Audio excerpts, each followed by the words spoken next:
आदेश decision आने के बाद आगे वाला जब हार जाता है तो अपने सीनियर अधिकारी को बताता है और हारने के बाद बताने के बाद भी उस चीज को एक्सेप्ट नहीं किया जाता है कि हमें ऑर्डर चाहिए। पे ना यूपीएस लागू होता है ना एनपीएस लागू होता है। अगर लागू होता है तो ओपीएस लागू होता है कि भारत का सशस्त्र बल है। इस बात को साफ स्पष्टतापूर्वक गांठ मान के अपने दिल और दिमाग में रख लीजिए। ये सुनवाई माननीय सर्वोच्च न्यायालय में होगी। एक बात क्लियर करते हैं, लड़ाई न्यायिक जारी है, जारी रहेगी। इस लड़ाई में कोई दो राय नहीं।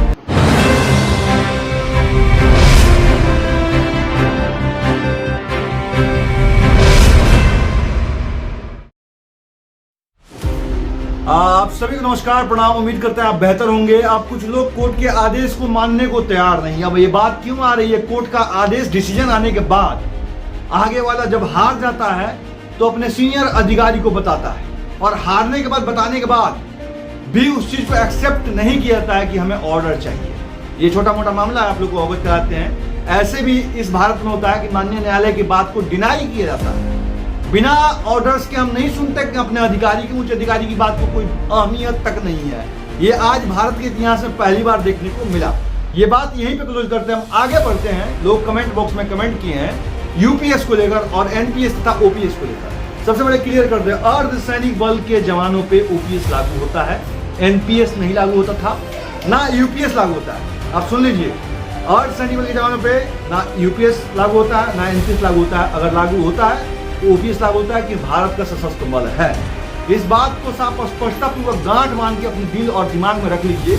ये सुनवाई माननीय सर्वोच्च न्यायालय में होगी जब रिज्वाइंडर भारत सरकार के सॉलिसिटर जनरल के द्वारा जमा किया जाएगा कोर्ट में, सर्वोच्च न्यायालय में। फिर काउंटर एफिडेविट फाइल करना पड़ेगा, फिर डेट मिलेगा। और एक बात क्लियर करते हैं, लड़ाई न्यायिक जारी है, जारी रहेगी। इस लड़ाई में कोई दो राय नहीं।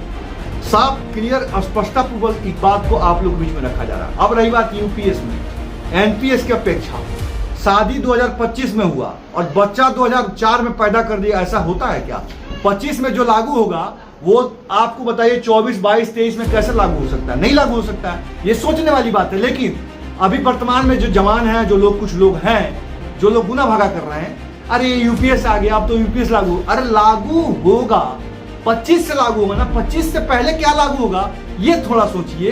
25 के बाद आप गलत जो भी चेंज करना है करते नहीं, उससे हमें कोई लेना नहीं। लेकिन 25 से पहले आपको देना पड़ेगा साहब। ये भारत है, यहाँ के लोग संविधान पे भरोसा करते हैं, न्यायपालिका पे भरोसा करते हैं और सर्वोच्च न्यायालय पे पूरा भरोसा है। अब रही बात की, कुछ लोगों ने कमेंट बॉक्स में ये भी कमेंट किया कि सरकार का अधीन सुप्रीम कोर्ट के जज साहब है। ऐसा नहीं है। ये साफ स्पष्टतापूर्वक है, न्यायालय निष्पक्षतापूर्वक अपनी बात को रखी है। आज तक जज साहब ने जवानों के मामले में बात को सुनी है। इसलिए इस बात को साफ डिनाई कर दीजिए। किसी का अधीन में न्यायपालिका एक अलग अपना जो है पूरा अलग उसका सिस्टम है, उसकी व्यवस्था है। जहां भी लूप होल होगा, न्यायपालिका का जजमेंट पूरे देश हित के लिए हरदम खड़ा है, सर्वमान है और सबको मानना पड़ेगा। इस बात का साफ ख्याल रखिए। अब आगे बढ़ते हैं सवाल पे। कुछ सवाल लोगों के और सवाल है कि यूपीएस में क्या होगा, एनपीएस से बेहतर है। ये एनपीएस से बेहतर है या नहीं है, उससे हमें लेना देना नहीं। हम सीधी सी बात है, सरकार की नीति जब बनी थी उस समय पेंशन की बात इसलिए रखी गई। पेंशन वो अंशदायिनी योजना है जिससे कर्मचारी देश के लिए जो 60 साल समय दिया है उसके बाद वो जीवन अपना बेहतर जी सके, उसके लिए एक छोटा सा अंशदान है। इस अंशदान को हटाया नहीं जा सकता। लेकिन देश के गद्दार धोखेबाज नेता अपना ओपीएस रख के देश के लोगों पे एनपीएस लागू किया। और एक बात बता दें, जिन नेता ने लागू किया उसको कीड़े पड़ गए थे, पूरा शरीर में कीड़ा बह गया था, सड़ गया था, पूरा पीठ, चुत्तर, पैर सब सड़ गया था। बहुत बुरी स्थिति से उसकी मौत हुई। ये तो देश के लोगों का टैक्स का पैसा था कि कुछ दिन तक जिंदा रहा, लेकिन पूरा स्थिति खराब हो गया। जिसको बोलते हैं ना कि लेप हग मुत के कचाइन करके मरना, वैसी ही मौत हुई थी। अब ये हकीकत है और ऐसे मौत हुई। अब ये हुई, ये तमाम चीज क्यों हुई?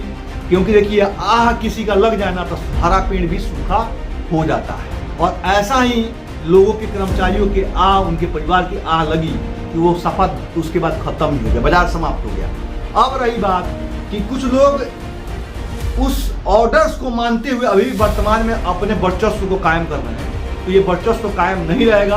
21वीं सदी का भारत है, यहाँ हर को पता है कि हमारा अधिकार कैसे है और हमें अपने अधिकार के लिए किस प्रकार से संवैधानिक तौर पर लड़ना है। और संवैधानिक तौर पर लड़ते हुए तमाम चीज़ें स्पष्टतापूर्वक रखी जा रही है और न्यायिक लड़ाई जारी है। अब इसमें किसी की अगर सवाल उत्पन्न हो रहा है कि अगर दिमाग में भ्रम है तो भ्रम निकाल ली। 25 में आने वाला ऑर्डर को 14 में लागू नहीं किया सकता, 10 में लागू नहीं किया सकता है, 2004 में लागू नहीं किया सकता है, 25 से ही लागू किया जाएगा। उसके पहले किस दायरे में आते हैं। अब रही बात कि निर्मला सीतारमण जी का एक बयान आया है, उस बयान में कह रही है कि ओपीएस और एनपीएस वो तो आप भूल ही जाइए, एनपीएस तो नहीं है, ओपीएस यूपीएस एक नया आया है। सबसे तिगड़ी आज तक अगर इतिहास में देखा जाए तो मैं यही कहूंगा कि भारतीय जनता पार्टी वाला तिगड़िम पार्टी भारत में कहीं नहीं है।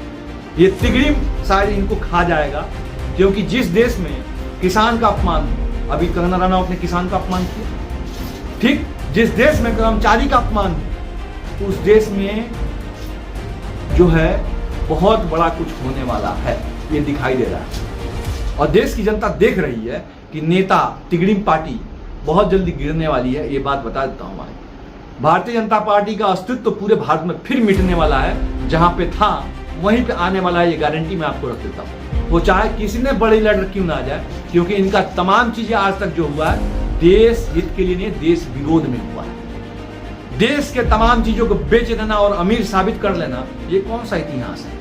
आप यूपीएस लागू कर रहे हैं, नेताओं पे लागू करिए ना। एक देश एक पेंशन होनी चाहिए, एक देश एक संविधान होना चाहिए, है एक देश एक विधान होना चाहिए, एक विधान होना चाहिए, क्यों नहीं है। नेताओं के लिए कुछ और, कर्मचारियों के लिए कुछ और, देश के आम किसान के लिए अलग, जवान के लिए अलग, बेरोजगार के लिए अलग, ये कौन सा विधान है। देश में सिस्टम, मतलब आप सिस्टम को तोड़ दे रहे हैं। आपके पास सत्ता है तो जो चाहिए तब कर लीजिए। इसीलिए तो बैसाखी पे जिंदा है साहब। एक तरफ नीतीश कुमार जी का बैसाखी, तो एक तरफ टीडीपी जो है चंद्रबाबू नायडू जी का बैसाखी है। जिस दिन एक बैसाखी खटका उस दिन रोड पे पता नहीं आएगा, दांत बचेगा कि नहीं बचेगा, ऐसा सुनने में आ रहा है। अब आगे जो भी हो वो तो दिखाई देगा, ऐसा लोग कह रहे हैं। और लोगों का क्वेश्चन था, कुछ लोगों ने कहा कि यूपीएससी का सर क्या कहना चाहिए। एक ही बात है, मामला न्यायालय में, न्यायालय पे विश्वास कीजिए, न्यायालय जो करेगा उस जजमेंट को हम मानते हैं। उसके अपोजिट वाला भी कल मैंने बात रख दी थी कि अगर ये लोग वहां अगर हराने की कोशिश करें, तत्काल प्रभाव से एसोसिएशन बनाने के लिए केस कर दिया जाएगा, एसएलपी दर्ज की जाएगी इसी केस के बिहार पर, और वो जजमेंट पूरे भारत के बीच में आएगा। आप दूर चलो, हम पात चलेंगे। ये कहानी सुनने में आपने सुना भी होगा और ऐसा हो रहा है। बाकी जो चीजें हैं आप लोग बताई जा रही है, आगे जो भी चीज होगा आप लोग ध्यान देगा। साथ चैनल में देख रहे हैं तो सभी लोग वीडियो देख लेते हैं। छोटा सा यहाँ एक छोटा सा बटन आता है आपके यूट्यूब पे, जब वीडियो देखते हैं तो वहाँ क्लिक कर दीजिए, वहाँ पे सब्सक्राइब लिखा रहता है, एस से लिखा रहता है सब्सक्राइब। तो SU जहाँ लिखा हो SUB, तो सब्सक्राइब लिखा है, उसको एक बार क्लिक कर दीजिए कि मेरे चैनल को आप फॉलो कर लीजिए। आप नए वीडियो रोज मिलते रहेंगे। फिर मिलते हैं अगले वीडियो में। आप सभी को नमस्कार, प्रणाम, जय हिंद।